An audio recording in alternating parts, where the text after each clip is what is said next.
ಕಳೆದ 10-15 ವರ್ಷದಿಂದ ಮುಷ್ಟೂರು ರಸ್ತೆ, ದಿನ್ನೆ ಹೊಸಳ್ಳಿ ರಸ್ತೆ ಹಾಳಾಗಿತ್ತು. ಅದನ್ನ ಸರಿಪಡಿಸೋ ದೃಷ್ಟಿಯಿಂದ ಇವತ್ತು 5.5 ಕೋಟಿ ಅನುದಾನ 2 ರಸ್ತೆಗೆ ಹಾಕಿದ್ದೀನಿ. 2 ತಿಂಗಳಲ್ಲಿ ಕಾಮಗಾರಿ ಮುಗಿಸ್ತೀವಿ. ಇದು ನನ್ನ ಅನುದಾನ. ನಾನು ಮುಖ್ಯಮಂತ್ರಿಗಳಿಂದ ರಿಕ್ವೆಸ್ಟ್ ಮಾಡಿ ಮುಖ್ಯಮಂತ್ರಿಗಳಿಂದ ತಂದ ಸ್ವಂತ ನನ್ನ ಅನುದಾನ. ಇದು ನಗರಸಭೆ ಅನುದಾನ ಅಲ್ಲ, ಯಾವ ಅನುದಾನವೂ ಅಲ್ಲ. ನನ್ನ ಅನುದಾನ ತಂದು ಹಾಕಿದ್ರಿ.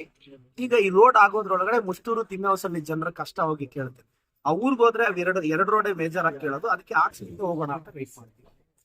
ಸರ್, ಈ ಬಜೆಟ್ ನಂತರ ಏನೇನು ಜಿಲ್ಲೆಗೆ ತಂದಿರಿ? ನಮ್ಮ ಕ್ಷೇತ್ರಕ್ಕೆ ಏನೇನು ತಂದಿರಿ?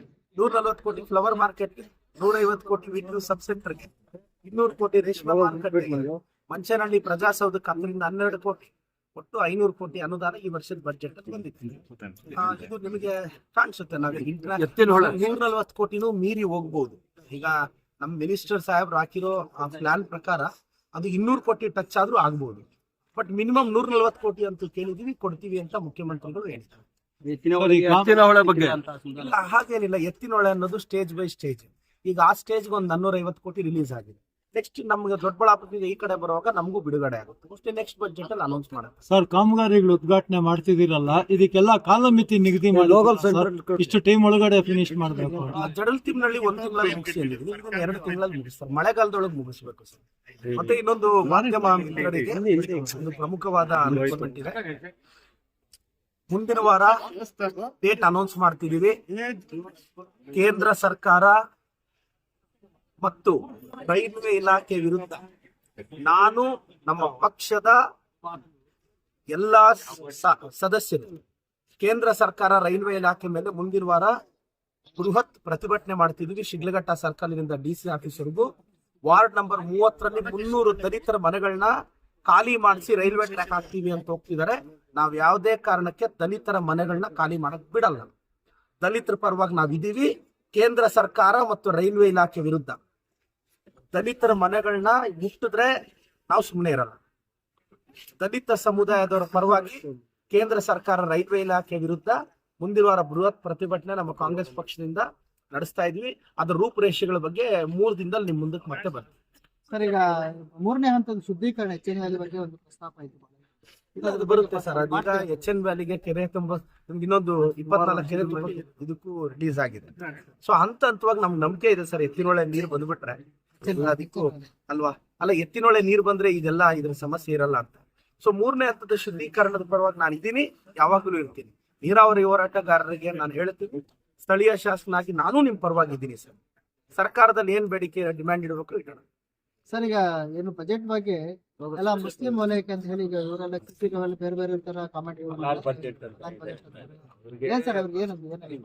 ಈ ದೇಶದಲ್ಲಿ ಇಸ್ಲಾಂ ಬಾಂಧವರು ಅವ್ರದೇ ಆದ ಗೌರವ ಇದೆ.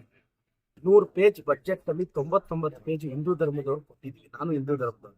1 ಪೇಜ್ ಮುಸ್ಲಿಂ ಬಾಂಧವ್ರಿಗೆ ಮೀಸಲಿಟ್ರೆ ಇವ್ರು ಹಿಂಗ್ ಮಾತಾಡ್ತಾರೆ. ಅವ್ರು ಈ ದೇಶದಲ್ಲಿ ಬದುಕೋದ್ ಬೇಡ. ಈ ದೇಶಕ್ಕೆ ಅಬ್ದುಲ್ ಕಲಾಂ ಆಗಿದ್ರು ಯಾವ ಸಮುದಾಯದವರು?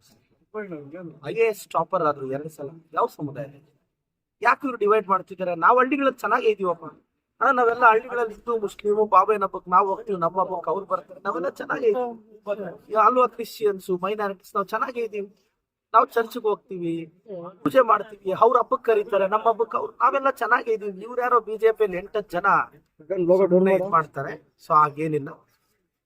ಅಲ್ಪಸಂಖ್ಯಾತರು ಅವ್ರನ್ನ ಡೆವಲಪ್ ಮಾಡೋದು ನಮ್ಮ ಆದ್ಯತೆ ಸರ್. ಹೆಚ್ಚಿನ ಆದ್ಯತೆ ಕೊಡ್ತೀವಿ. ಅದೇ ಒಂದು ನಿಟ್ಟಿನಲ್ಲಿ ನಗರಸಭಾ ನಾಮನಿರ್ದೇಶನ ಸದಸ್ಯರನ್ನ ಕೂಡ ಮಾಡಿದ್ವಿ. ಇವತ್ತು ಮೀಟಿಂಗ್ ಇದೆ ಸರ್. ಮೊದಲ ಮೀಟಿಂಗ್ ಅಲ್ಲಿ ಭಾಗವಹಿಸಿದ್ದಾರೆ.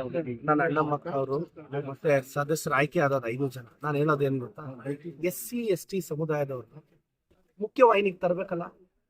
ಈಗ ಅಣ್ಣ ಮಕ್ಕ ಅವರು ಸೋತಿದ್ರು, ಮುಖ್ಯವಾಹಿನಿಗೆ ತರಬೇಕಲ್ಲ ಅಲ್ವಾ? ಅವ್ರನ್ನೆಲ್ಲ ಮುಖ್ಯವಾಹಿನಿಗೆ ತಂದು ನಾವು ಬರೀ SC ST ಬಗ್ಗೆ ಜಪ ಮಾಡಿದ್ರು ಇಲ್ಲಿ. ನಾನು ಒಂದೇ ಹೇಳೋದು, ನಾನು ಎಲ್ಲಾ ಧರ್ಮದವ್ರನ್ನ, ಎಲ್ಲಾ ಸಮುದಾಯದವ್ರನ್ನ ಜೊತೆಯಲ್ಲಿ ಕರ್ಕೊಂಡು ಹೋಗ್ಬೋದು. ಅದೇ ನನ್ನ ಉದ್ದೇಶ.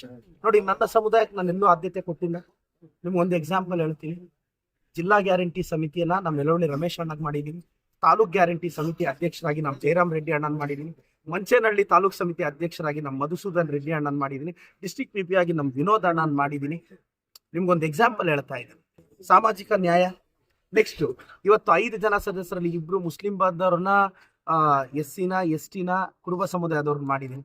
ಎಲ್ಲಾ ಸಮುದಾಯದವ್ರನ್ನ ಮತ್ತೆ ಸರ್ ಬಲಿಜ ಸಮುದಾಯಕ್ಕೆ ಏನು ಮಾಡಿಲ್ವ ಅಂದ್ರೆ ನಾನೇ ಇದೀನಲ್ಲ, MLA ಇದೀನಲ್ಲ, MLA ಸಮುದಾಯದವರಾದಾಗ ಹೇಳೋದು ಅದೇ ಗೌರವ ಅಲ್ವಾ.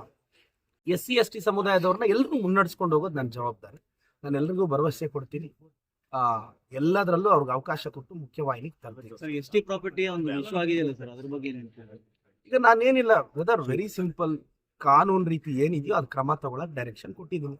ಯಾರ್ದು ವೈಯಕ್ತಿಕ ಹಿತಾಸಕ್ತಿ ನಮ್ದಿಲ್ಲ ಇದರಲ್ಲಿ. ಕಾನೂನು ರೀತಿ ಕ್ರಮ ತಗೋಬೇಕಷ್ಟೇ. ನಾನು ಎಲ್ಲರ ರೆಪ್ರೆಸೆಂಟೇಟಿವ್ ಅಷ್ಟು ಮಾತ್ರ ನಾನು ಹೇಳಬಂತ. ಲಕ್ಷಾಂತರ ರೂಪಾಯಿ ಬೆಳೆ ಇಟ್ಟಿರುವಂತ ರೋಸ್ ಗಿಡ ಸರ್, ಅದೇನಿದೆಯೋ ಕ್ರಮ ತಗೊಳಕ್ ಹೇಳಿದ್ದೀನಿ. ನಾನು ಹಸ್ತಕ್ಷೇಪ ಮಾಡೋದೇ ಇಲ್ಲ. Thank you so much. Sir ಇನ್ನೊಂದು